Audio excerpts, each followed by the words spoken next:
안녕하세요. 주님 알고 싶어요 주알의 영패스터 인사드립니다. 제 주위 분들에게만 이렇게 전달되던 주알 방송이 이제는 조금씩 확대되는 것 같아요. 뭐 어디서 목회하느냐, 제 이름이 뭐냐, 뭐 이런 질문이 자주 들어오는데, 주님 알고 싶어요는 제 광고 방송이 아니므로 생략하기로 하고요. 저는 미국에서 지금 있습니다. 전에는 일본에 있었죠. 일본에서 집을 구하려면 보증을 받아야 돼요. 얼마 전까지만 해도 미국에서 차를 싸게 구입하려면 크레딧 좋은 분의 그 코사인을 받아야 했어요. 그런데 이제 일본이나 미국이나 이렇게 와서 처음 이렇게 온 사람이 보증 서달라고 하는 게 그렇게 쉬운 일은 아니에요. 그죠? 그래서 질문을 해봤습니다. 오늘의 질문 함께 보시죠. 성경에는 보증 서지 말라고 되어 있잖아요. 같은 교회를 다니는 교인끼리도 보증을 안 서주면 어떻게 합니까? 그것이 기독교가 말하는 사랑입니까? 그럼 우리는 교회 안 다니는 사람에게 보증을 서달라고 해야겠네요. 이렇게 교회가 이기적이니까 손가락질을 받게 되는 거 아닌가요? 잠언서 22장 26절 너는 사람과 더불어 손을 잡지 말며 남의 빚에 보증을 서지 말라. 오늘은 이제 성경에서 말씀하고 있는 그런 금전에 관한 문제를 다루어 보도록 하겠습니다. 일본에서 집을 렌트할 때는 보증인의 도장이 반드시 있어야 돼요. 그래서 청년 유학생 담당하시는 그런 목회자분들은 그냥 학기마다 얼마나 많은 그 사람을 보증을 쓰는지 셀 수가 없을 거예요. 그렇다면 이런 것이 성경의 말씀에 위배되는 것이냐? 성경에서 말씀하시는 보증이란 이런 건 아니죠. 옛날 구약 시대에도 돈을 꿔주기도 하고 이제 담보물을 잡히기도 하고 보증을 서기도 하고 했어요. 이자를 막 받기도 했고, 그로 인해 여러 가지 문제점들이 오늘날처럼 발생했을 것은 아주 당연한 일이죠. 다행히도 이 돈에 대한 내용이 성경에 나와 있으므로 제가 몇 가지를 정리해 보도록 하겠습니다. 옛날 사람들이 돈을 빌리는 이유는 요즘처럼 이렇게 사업을 목적으로 빌리는 건 아니었어요. 정말 가난하고 먹고 살기 위해서, 생계를 위해서 돈을 빌렸죠. 그런데 그런 사람들한테 이자를 받는다면 우리 주님이 기뻐하실 이유가 없을 거예요.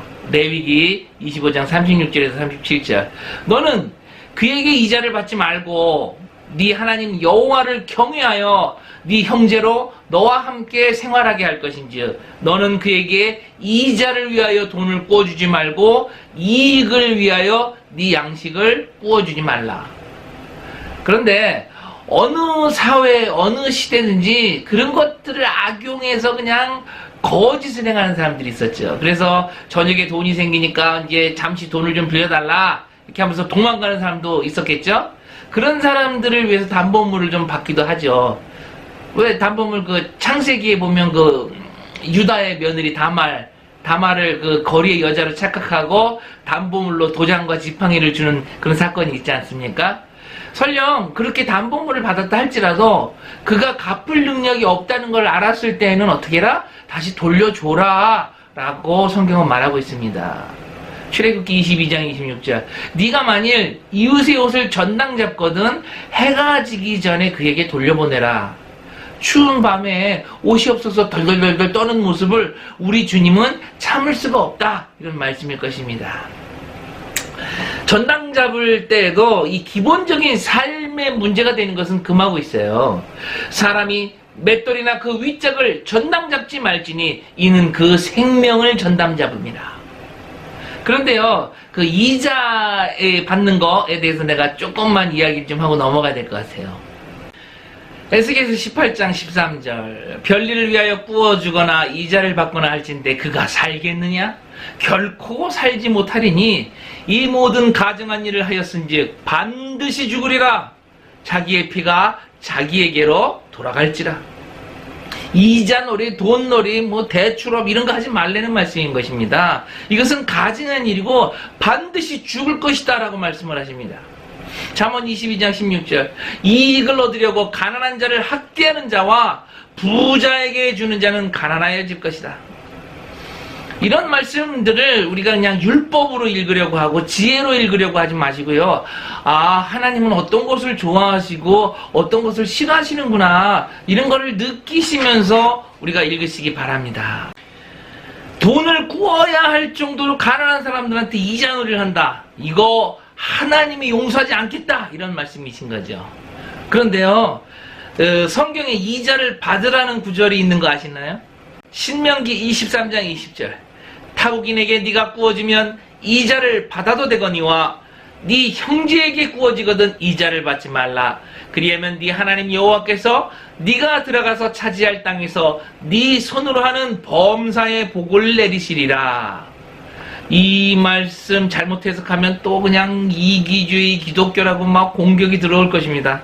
그렇다면 타국인의 의미를 우리가 한번 설명해 봐야 할 것 같아요. 제가 도표를 만들어 봤는데요. 타국인은 세 종류로 나누어집니다. 게르, 토샤브, 노크리, 이렇게 나눠지죠. 성경에서는 뭘로 말하냐면요, 게르를 거류민이라고 얘기하고요, 토샤브를 동거인이라고 얘기를 합니다. 거류민은 말 그대로 그냥 손님, 그냥 이렇게 놀러 오신 분, 관광 오신 분이라고 해도 될까요? 동거인은 이제 같이 사는 사람이죠. 여기 이 동네에서 같이 살고 이 마을에서 정착하는 사람들을 얘기하는 거죠. 그리고 이 노크리는 잠시 거주하는 외국 상인, 돈을 벌러 온 사람들, 이렇게 되는 거죠. 그러니까 1번, 2번은 절대 이자를 받으면 안 돼요. 레위기 25장 31절 써있죠? 네 형제가 가난하게 되어 빈손으로 네 곁에 있거든 너는 그를 도와 거류민이나 동거인처럼, 게르 토샵을 얘기하는 거죠. 너와 함께 생활하게 하되 너는 그에게 이자를 받지 말고 네 하나님을 경외하여 네 형제로 너와 함께 생활하게 할 것인즉 너는 그에게 이자를 위하여 돈을 꾸어주지 말고 이익을 위하여 네 양식을 꾸어주지 말라라고 써있죠. 그러나 3번, 이게 뭐예요? 노커리, 이 잠시 외에 거주하는 외국 상인들, 이 돈 벌러 온 외국 상인들, 이 사람들한테는 받아도 무방하다라고 성경은 말씀하고 있는 것입니다. 왜요? 그들은 돈을 목적으로 온 사람들이니까요. 우리도 그들에게 정당한 대가를 받을 수 있다라고 얘기하는 거죠. 이제 보증에 대해서 이야기를 좀 한번 해보겠습니다. 성경이 금하고 있는 이 보증은 가난해서 빌리는 그런 것이 아닙니다. 내가 가난해서 죽을 것 같으니까 보증을 서달라, 이런 게 아니에요. 남의 돈을 빌려서 뭔가 해보려고 하는 그런 옳지 못한 생각을 하는 사람한테 보증 서주지 말아라 라고 말씀을 하는 것입니다. 이런 분들은 이 사람과 사람과의 그 관계를 전면에 내세우면서 보증을 서달라고 하죠. 아이, 너하고 나하고 도대체 무슨 관계냐? 응? 이런 것 때문에 우리가 진짜 얼굴 붉히면 되겠냐? 뭐 이러면서 접근을 하죠. 사랑하는 주알 가족 여러분, 보증 서주는 것이 사랑이 아님을 명심하기 바랍니다. 남의 돈으로 무언가를 해보려고 하는 분에게 사도 바울은요, 이렇게 말씀하고 있습니다. 로마서 13장 8절. 피차 사랑의 빚 위에는 아무에게든지 아무 빚도 지지 말라. 남을 사랑하는 자는 율법을 다 이루었느니라. 책임질 수 있을 능력만큼은 보증을 서주셔도 좋습니다. 그냥 잃어버린 셈 치시죠. 그러나 내 능력 밖의 것은 절대로 사인하시면 안 돼요. 나를 위해서도 물론이지만 내가 사랑하는 가족 모두를 넘어뜨리게 하는 덫과 같은 존재인 것입니다. 요즘 뭐 이렇게 장로님들 연대 보증 세워가지고 은행 대출 받아서 교회 중축하는 모습, 그런 거 많이 보시죠? 그리고 또 성도님들이 낸 귀한 그 헌금으로 교회에서 대출업을 하는 교회도 있어요. 내가 참 어이가 없더라고요. 물론 은행 이자보다는 싼 값으로 대출을 하겠죠. 아무리 세상과 교회의 구분이 이렇게 많이 흐릿해졌다고 해도 이거 너무 부끄러운 모습 아닌가요? 교회가 앞장서서 불법을 행하면 우리 주님은 이렇게 말씀하실 것입니다. 만군의 여호와가 이르노라. 너희가 내 제단 위에 헛되이 불사르지 못하게 하기 위하여 너희 중에 성전문을 닫을 자가 있었으면 좋겠도다. 내가 너희를 기뻐하지 아니하며 너희가 손으로 드리는 것을 받지도 아니하리라. 보증과는 관계가 없지만요, 물질에 관한 이야기인데요. 예전 일본 TV 그 언빌리버블이죠. 안빌리바보에 나온 그 이야기를 제가 좀 전해드리고 마치도록 하겠습니다.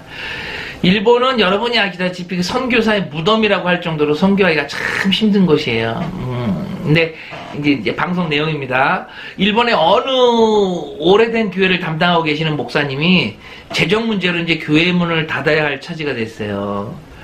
전 성도가 이제 하나님한테 기도를 했겠죠. 선교의 문을 열어주십시오! 막 이러면서 기도하며 부르짖었겠지만 아무런 응답을 받지 못하자 이 목사님하고 이제 교회 관계자님들이 이제 남은 물건들을 정리하고 문을 닫아야 되니까 이제 옛날부터 쌓아두었던 이제 창고 같은데 다락방 같은데 이제 올라가서 정리를 하겠죠. 그래서 이제 꺼낼 것은 꺼내고 버릴 것은 버리고 정리할 건 정리하는 도중에 상자를 하나 발견했는데 이제 먼지를 툭툭 털고 보니까 그 상자 안에 엄청난 금액의 돈과 보석이 있었다고 합니다. 이 온 교회 성도님들이 하나님이 응답해 주셨다 할렐루야 하면서 기뻐했지만 그 담임 목사님은 이건 우리 것이 아닙니다. 우리 것이 아니니까 이것은 신고해야 됩니다 하고 경찰서에 가져갔대요. 그러자 이제 교회 사람들은 아니 하나님이 주시는 은혜도 받지 못하는 그런 고지식한 목사 난 저런 목사님과 같이 신앙생활 할 수 없다 이러면서 목사님을 막 비난하고 하나둘씩 교회를 떠나고 결국 교회 문은 닫혔습니다. 1년이 지나고 이제 그 보석함의 주인이 나타나지 않자 이 법에 의해서 그 발견한 사람한테 세금 일부를 떼고 돌려주게 됐죠. 이제 그 보석함은 이제 목사님의 것이 됐습니다. 이 소식이 이 신문에 나고 정직한 목사님이라는 소문이 나게 돼서 교회가 이전하고는 비교할 수 없을 정도로 창대해졌다라는 그런 방송을 본 적이 있어요. 뭔가 가슴에 와닿는 거 없으십니까? 사랑하는 주알 가족 여러분, 이 땅의 삶이 전부가 아니라는 사실을 잊지 마시기 바랍니다. 조금 힘들어요? 조금 멀게 느껴집니까? 정말 어렵습니까? 그렇다 할지라도 오직 말씀대로 살아가시는 그런 우리 주알 가족 여러분 되시기를 예수님의 이름으로 부탁드립니다. 힘내자, 아자아자.